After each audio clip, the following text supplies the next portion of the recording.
I'm sorry for being insensitive the other day. That's what Eliza, who's usually sarcastic, said to me as she bowed her head. For all I know, maybe Eliza was genuinely apologizing this time, reflecting on her past behavior. I let my guard down because of her apology. Little did I know that a police-involved incident was about to unfold. My name is Lisa. I've been working as a daycare teacher, a dream job, since my childhood. My husband Jace and I have been married for 3 years now.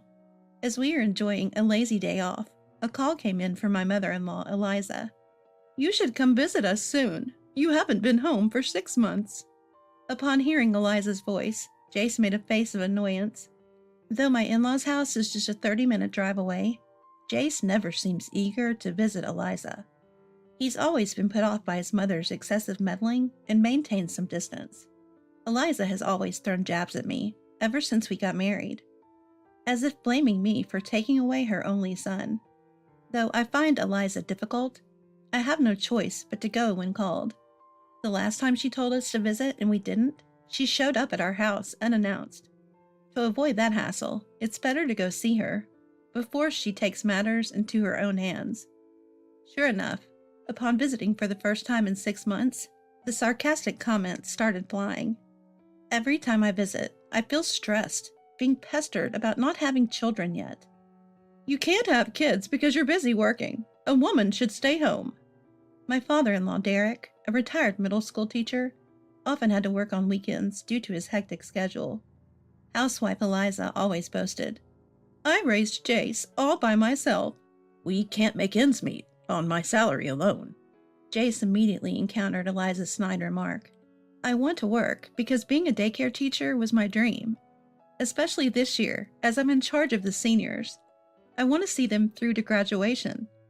I explained that we're not planning to have kids yet, but that just led to more insults. "I was against your marriage from the start. What good does a daycare teacher do for society? You're just playing with kids all day, aren't you?" I was angry at being accused of just playing, but I let it slide with a wry smile. I can't let every one of Eliza's words get to me. Once she started her insults, there was no stopping her. "These days, mothers are terrible for leaving their kids so young. I wonder if it's mostly single moms or poor families." Eliza let out an exaggerated sigh. I can handle her criticizing me for not having a job or kids, but I can't keep my emotions in check when it comes to her prejudices against parents. Look, parents are struggling every day to balance work and raising their kids. What you've done, spending so much time with your children, is commendable. But not every family can afford to have a stay-at-home parent. So stop making such comments. "How dare you argue with me when you can't even have children?" Eliza retorted. As Eliza and I glared at each other, Derek finally spoke up. "Eliza, you're out of line. Watch your words." I was surprised that Derek came to my defense. He's a man of few words, and usually stays quiet when we visit.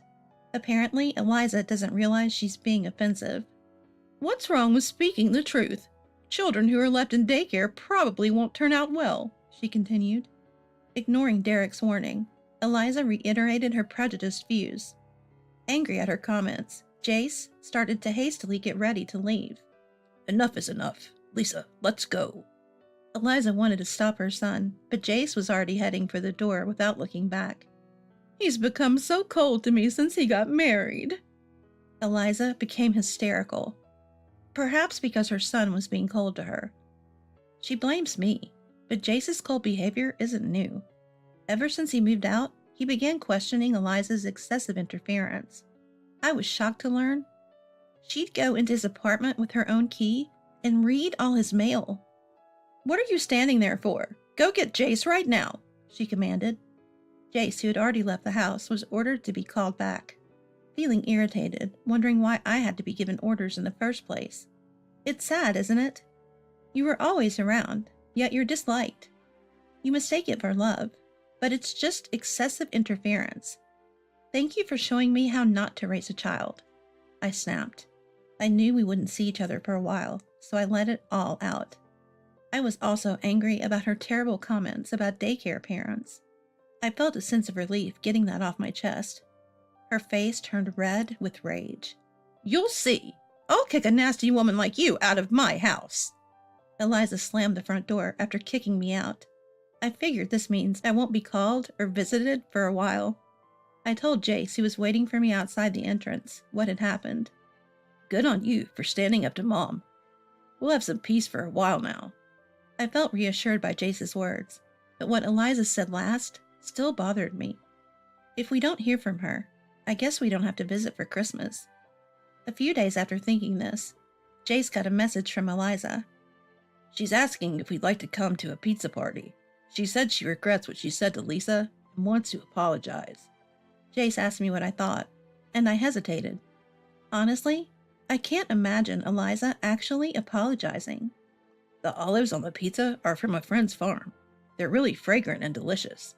Let's just go, and if Mom starts her snide remarks again, we'll just take the pizza and leave." I couldn't help but laugh at Jace's suggestion.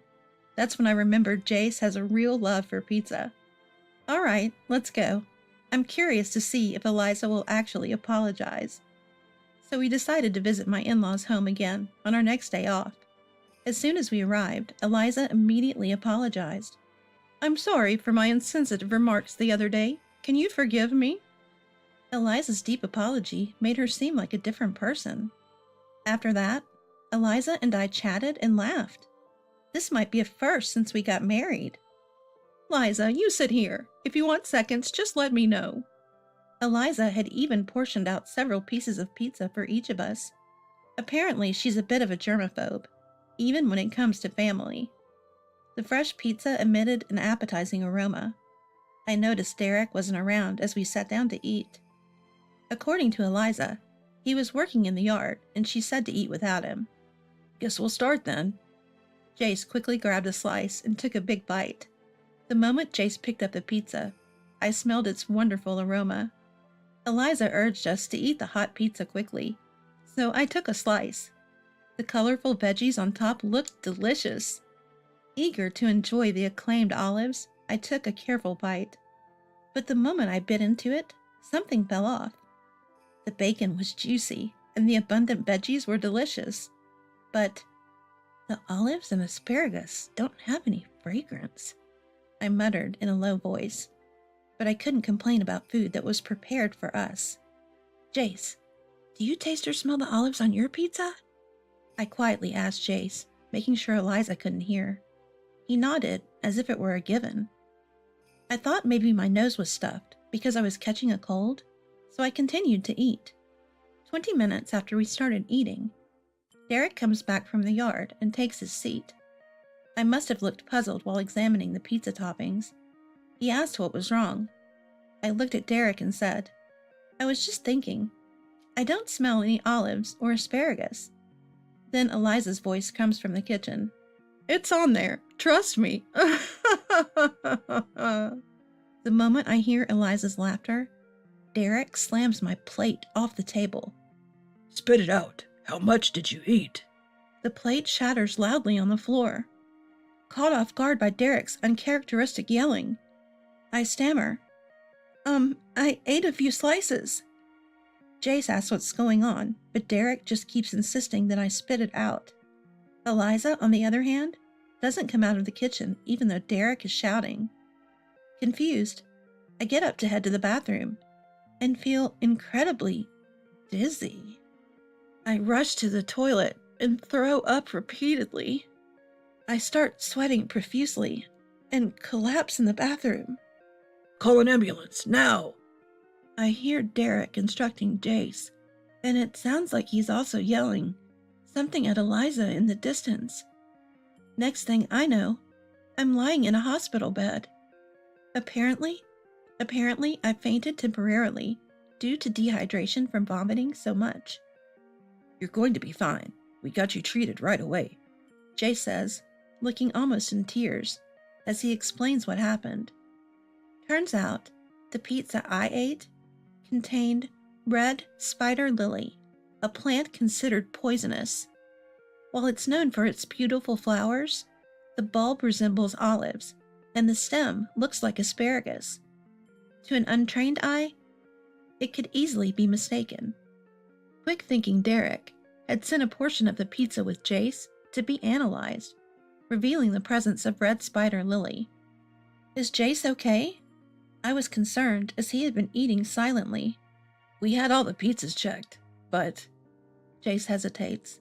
The only pizza that had red spider lily was yours, Lisa. Chills run down my spine at this revelation, meaning someone intentionally fed me the poisonous plant.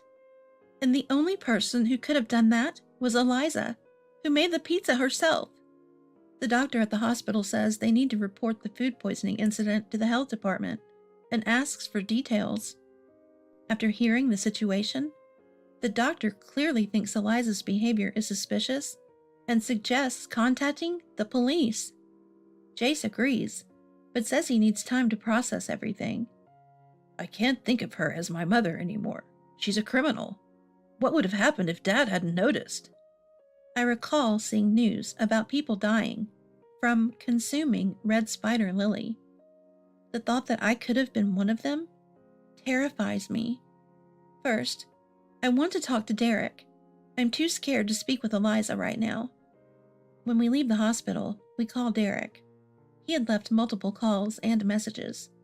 However, what's even more terrifying is that there had been no communication from Eliza. Are you okay?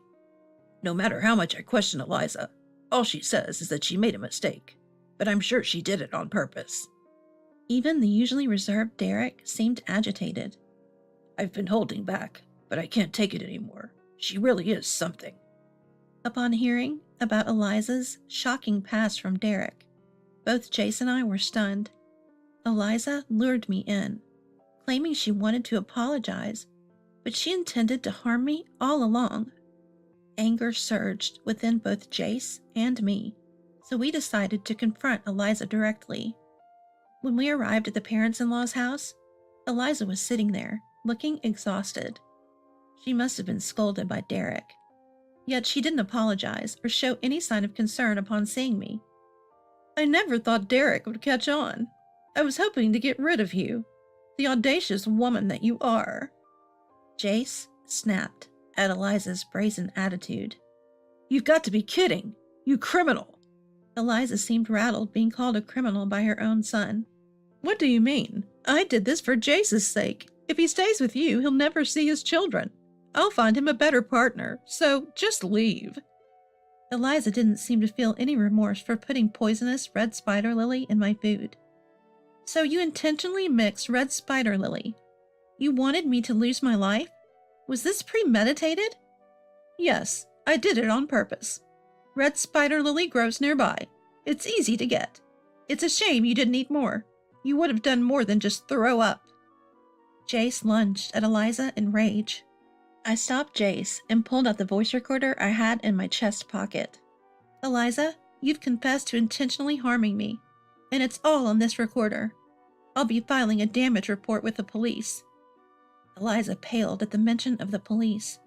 What? You'd send a family member to prison? Yes, and both Derek and Jace have agreed. Besides, you've done the same to Derek in the past. I relayed what I'd heard from Derek. There had been a major fight over a trivial matter before. The day after the big fight, Derek noticed that dinner's pizza had no smell of olives. As a former middle school teacher, he was always cautious about food poisoning and knew what could be toxic. Instantly, he thought of red spider lily. Derek faked a stomach ache and didn't touch the pizza. After Eliza went to bed, he checked the trash can and found remnants of red spider lily, which terrified him. Because of his past experiences, he was able to quickly tell me to spit it out. I can tolerate it if it's just me, but I can't allow harm to come to someone important to my son. We're getting divorced now. Derek had been able to focus on work because of Eliza's support. She had helped raise Jace, so he couldn't easily bring himself to say divorce. He knew red spider lily had been mixed into the pizza, but never blamed Eliza before. But now, he seemed resolved to give up on Eliza. Eliza, who never thought divorce was on the table, was stunned. How am I supposed to live now? I'll give you this house. We have some savings. They'll be your retirement fund once we distribute the property. Derek continued talking about divorce, like he'd been planning it all along. Eliza barely had a moment to interject. While they were discussing the divorce, we decided to leave the house. "We'll go to the police station with Jace. Please cooperate once the investigation starts," I said, and headed straight to the police station. The damage report was accepted, so an investigation into Eliza would soon begin. After that, Eliza started calling us almost daily. "Please, retract the damage report." Her voice was full of exhaustion. Derek divorced her soon after and moved out. Between the police coming and Jace leaving, nasty rumors about Eliza had started in the neighborhood. Though she begged for help, I had no sympathy. I can't deal with any more persistent phone calls. Even if I change my phone number, there's nothing stopping them from just showing up at my house. Fed up with even having to deal with this, I finally said, "Fine, I'll retract the damage report. But never show your face to us again. Even when a grandchild is born, you won't meet them. If you approach us, I'll consult the police." This seemed to shock Eliza, who had been eagerly awaiting a grandchild. However, she must have thought that a criminal record would be more damaging. Eliza ended up paying me settlement money, so I withdrew the damage report. She probably used the money from a property division she got during her divorce from Derek, so her savings must have taken a big hit. I heard from Derek that Eliza couldn't take the neighborhood gossip anymore, and eventually sold her house to move to a cheaper rental in Philadelphia. Apparently, she's been calling Derek, wanting to get back together, but he made it clear that's not happening. From here on out, Eliza is likely facing a lonely life on her own. As for Derek, he moved close to our house. I've grown to love Derek, who I can really count on. I'm sure that even if we have grandchildren in the future, Derek will be there to protect them.